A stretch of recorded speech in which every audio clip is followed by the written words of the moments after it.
அனைவருக்கும் வணக்கம். Welcome to தபஸ் யோகாலயா.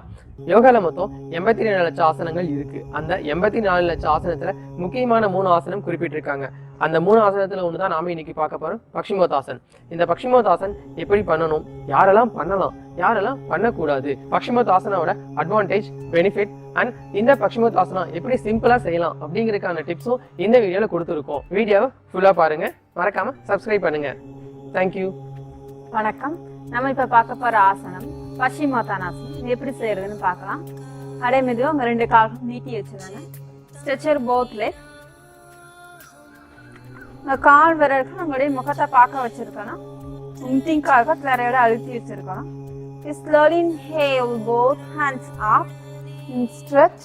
நல்லா ஸ்ட்ரெச் பண்ணும்போது உங்க முதுகு தண்டு ஃபுல்லா மேலே ஸ்ட்ரெச் பண்ணியிருக்கணும். இப்படி ஸ்ட்ரெச் பண்ணக்கூடாது, முதுகு நல்லா மேலே ஸ்ட்ரெச் பண்ணியிருக்கணும். Inhale, head up. Exhale, then fall. உங்களுக்கு எங்க பிடிக்க முடியுமோ அந்த இடத்துக்கு பிடிச்சு முதுகு நல்லா முன்னாடி ஸ்ட்ரெச் பண்ணி நல்லா கீழே குனிஞ்சு அழுத்தணும். Inhale, both hands up and stretch. Exhale, hands down. Relaxing, Sheetali தண்டாசனம். கால் கொஞ்சம் ரெடிக்கு விரிச்சு வச்சு தலையை பின்னாடி தொங்க விட்டு ரிலாக்ஸ் பண்ணிக்கோங்க. இப்ப செஞ்சது பஷ்சிமோத்தானாசனம். இது பிகினர்ஸ் எப்படி செய்வாங்க, ஃபர்ஸ்ட் ஸ்டார்டிங்ல புதுசா வரவங்க எப்படி செய்வாங்க அப்படின்னு பாத்தீங்கன்னா, அவங்களுக்கு வந்து பாத்தீங்கன்னா இப்ப இவ்வளவுதான் இருக்கு அப்படின்னா இது எப்படி நம்ம இம்ப்ரூவ்மெண்ட் பண்ணலாம் அப்படின்னு பார்க்கலாம். அதுக்கு என்ன பண்ணணும்னா, ஃபர்ஸ்ட் அதே மாதிரி கையை மேல ஸ்ட்ரெச் பண்ணியிருக்கணும். ஸ்ட்ரெச் பண்ணும்போது என்ன பண்ணிருக்கோம்னா, அந்த ஸ்ட்ரெச்சை விடக்கூடாது. அதாவது கையை இப்படி மேல தூக்குறீங்க அப்படின்னா தூக்கும் போது இந்த ஸ்ட்ரெச் இருக்கணும். என்ன கூடாதுன்னா, உங்க முதுகு டூனா இருக்கக்கூடாது. முக்கியம், கவனமா செய்யணும்.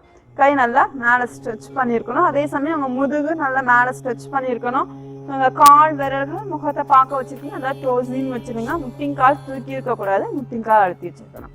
இந்த ஸ்ட்ரெச்சை விடாம அப்படியே மெதுவா உங்க கையை முன்னாடி இழுக்கணும். யாராவது முன்னாடி இருந்தாங்கன்னா அவங்க எப்படி டச் பண்ணுவோமோ அது மாதிரி முன்னாடி இழுத்துக்கிட்டே கீழே குனியணும். அதே சமயம் inhale up, exhale down, inhale up. அதாவது கவனத்தோட செய்யுங்க. கீழே குனியும் போது உங்க முதுகு இப்படிதான் ஸ்ட்ரெச் பண்ணி தான் இருக்கணும். என்ன ஆகக்கூடாதுன்னா உங்க முதுகு இப்படி டூன் ஆகக்கூடாது. Inhale, exhale down, inhale up, exhale down, inhale up. இப்போ இது மாதிரி ஒரு 5 times or 10 times நீங்க தினமும் செஞ்சுட்டே இருந்தீங்கன்னா உங்களுக்கு உங்க முட்டிங்காலுக்கு அடியில இருக்க மசில்ஸும் நல்லா ஸ்ட்ரெச் ஆகும். அதே சமயம் உங்களுக்கு நல்லா பெண்ட் ஆகும். இது மாதிரி ஒரு 10 டைம்ஸ் செஞ்சு முடிச்சதுக்கு அப்புறமேது கொஞ்சம் ரிலாக்ஸ் பண்ணிக்கோங்க. காலில் கொஞ்சம் நல்லா ரிலாக்ஸ் பண்ணிக்கோங்க. ஓகே, இப்போ இது மாதிரி செஞ்சதுக்கு அப்புறமேலு நீங்க ட்ரை பண்ணி பார்த்தீங்கன்னா உங்க கை கொஞ்சம் ஈஸியா இருக்கும். இப்போ உங்களுக்கு கால் பெருவிரல தான் நீங்க பிடிச்சிருக்கீங்க அப்படின்னா என்ன பண்ணலாம் அப்படின்னு கேட்டீங்கன்னா, இப்போ உங்களுக்கு இங்க தான் பிடிக்க வருது அப்படின்னா உங்க கைகளால கால் பெருவரில் பிடிச்சிட்டு உங்களுடைய முட்டிங் கை இருக்குங்க இல்லையா, அவங்க முட்டிங் கையை இப்படி மடக்கிக்கணும். மடக்கிட்டு இந்த முதுகு இப்படி டூனா இருக்கு பார்த்தீங்கன்னா, இந்த முதுகு என்ன பண்ணணும்னா இப்படி ஸ்ட்ரெச் பண்ணணும். அதுக்கு என்ன பண்ணணும்னா நெஞ்சு நல்லா விரிக்கணும். ஓப்பன் த ஷோல்டர், தோள்பட்டை நல்லா விரிக்கணும். அதே சமயம் இந்த முதுகு என்ன ஆகணும், இப்படி ஸ்ட்ரெச் பண்ணணும். உங்க தோள்பட்டையை முன்னாடி தள்ளணும், முதுகு நல்லா முன்னாடி இழுக்கணும். அதாவது எப்பயுமே பஷ்சிமோத்தாசனம் செய்யும் பொழுது உங்க ஷோல்டரை முன்னாடி இழுக்கணும், அதே சமயம் கீழையும் அழுத்தணும். இப்ப நீங்க முட்டிங்கையை மடக்கி முன்னாடி இழுத்ததுக்கு அப்புறம் என்ன ஆகும்னு கேட்டீங்கன்னா, உங்களுக்கு அந்த கேப் குறைய ஆரம்பிக்கும். இங்க பிடிச்சிருந்த கை ஈஸியா என்ன ஆகும்னா உங்களுக்கு சைட்ல வந்துடும்.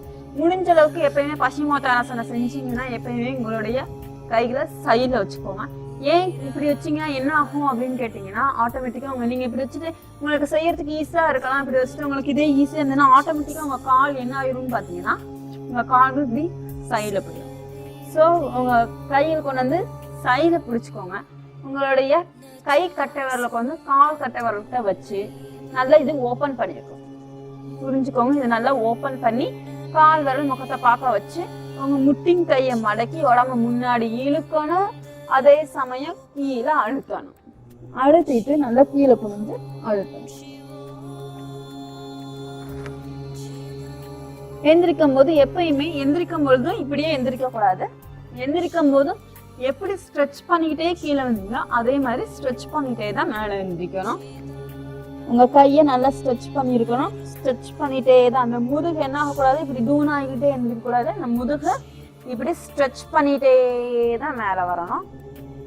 Exhale hands. சில பேர்த்துக்கு ஈஸியாக அவங்க காலை கூட டச் பண்ணலாம், சில பேர்த்துக்கு டச் பண்ணவே முடியாது. சில பேர்த்துக்கு இங்கே தான் வருது, இவ்வளோதான் என்னால் கீழே குனிய முடியுது, எனக்கு அங்கே போய் தொடணும் எய்ம் பண்ணுறவங்க என்ன பண்ணால் வீட்டில் இருக்க ஷால் ஆறு துண்டு, நம்ம வந்து ப்ராக்டிஸ்க்காகவே நிறைய பெல்ட்லாம் விற்குது, அது கூட நம்ம யூஸ் பண்ணிக்கலாம். வீட்டில் இருக்கிற நம்ம ஷால் கூட நம்ம யூஸ் பண்ணிக்கலாம். உங்களுக்கு எது வீட்டில் இருக்கோ கன்வீனியண்ட்டாக இருக்கோ நீங்கள் அதை யூஸ் பண்ணிக்கோங்க.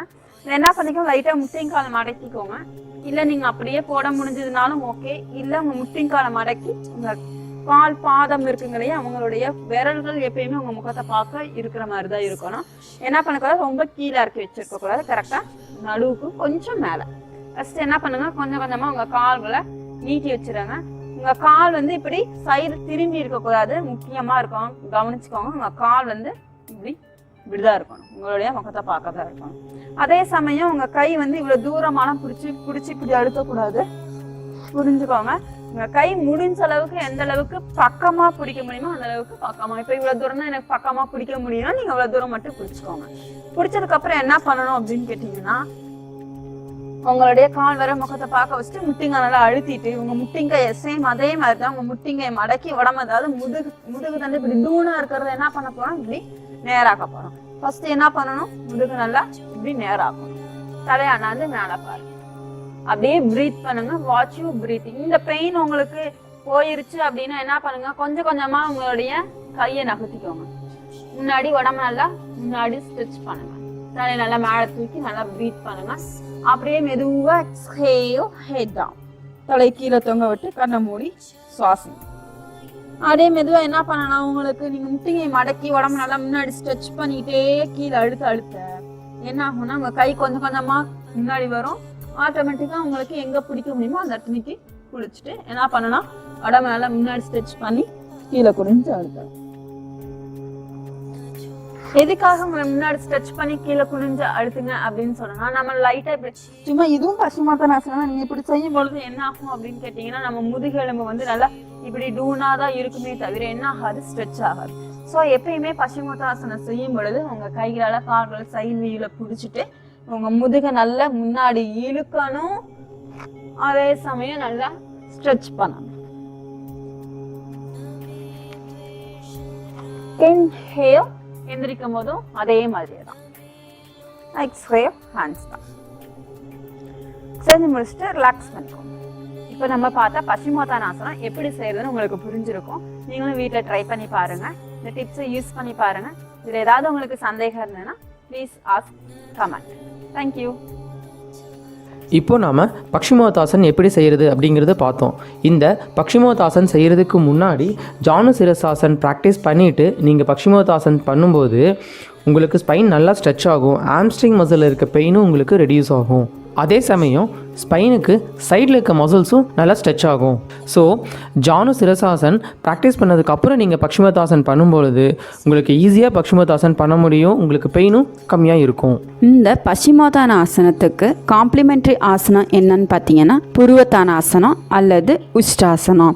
ஏன் அப்படின்னு கேட்டிங்கன்னா, ஃபார்வர்ட் பெண்டிங் செய்கிறதுனால அதுக்கு காம்ப்ளிமெண்ட்ரியாக பேக் பெண்டிங் ஆசனம் கண்டிப்பாக செஞ்சாகணும். அடுத்து நம்ம பார்க்க போகிறது பெனிஃபிட்ஸ் ஆஃப் பக்ஷிமோத்தாசன். பக்ஷிமோத்தாசன் பண்ணும்பொழுது நம்மளோட ஸ்பைன் நல்லா ஸ்ட்ரெச் ஆகிறது மட்டும் இல்லாமல் ஷோல்டர் ஸ்ட்ரெச்சஸும் நல்லா கிடைக்கும், ஹாம்ஸ்ட்ரிங் மசில் ஸ்ட்ரெச்சும் நல்லாயிருக்கும். அதே சமயம் நம்ம கீழே குனிஞ்சு செய்கிறதுனால டைஜஸ்டிவ் சிஸ்டத்துக்கு ரொம்ப ஹெல்ப்ஃபுல்லாக இருக்குது. Paschimottanasana help to stimulates the liver, kidney, ovaries and uterus. அதே சமயம் பசுமாத்தானாசனம் பார்த்தீங்கன்னா சுகர் பேஷண்ட்டுக்கு ரொம்ப ரொம்ப உகந்த ஆசனமாக இருக்குது. இந்த பக்ஷிமோத்தாசன் இன்சோம்னியா பேஷண்ட்ஸுக்கும் ரொம்ப ஹெல்ப் பண்ணுது. பசுமாத்தானாசனம் பெண்களுக்கு ரொம்ப உகந்த ஆசனமாக இருக்குது. ஏன்னு கேட்டிங்கன்னா, நம்ம பெண்ட் பண்ணி செய்கிறதுனால நம்மளுடைய யூட்ரஸ் நல்லா ஸ்டிமுலேட் ஆகுது. அதனால இர்ரெகுலர் பீரியட்ஸ் ப்ராப்ளம் இருக்கவங்களுக்கு ரொம்ப நல்லது. அதே சமயம் ஒபிசிட்டி அதிகமாக இருக்கவங்க இந்த பக்ஷிமோத்தாசன் ப்ராக்டிஸ் பண்ணும்பொழுது வெயிட் ரெடியூஸ் பண்ணுறதுக்கு நல்ல சப்போர்ட்டாக இருக்கும். நம்ம எந்த அளவுக்கு பெண்ட் பண்ணி செய்கிறோமோ அந்த அளவுக்கு நம்ம வயிற்றில் உள்ள உறுப்புகளுக்கு நல்லா மசாஜ் ஆகுது.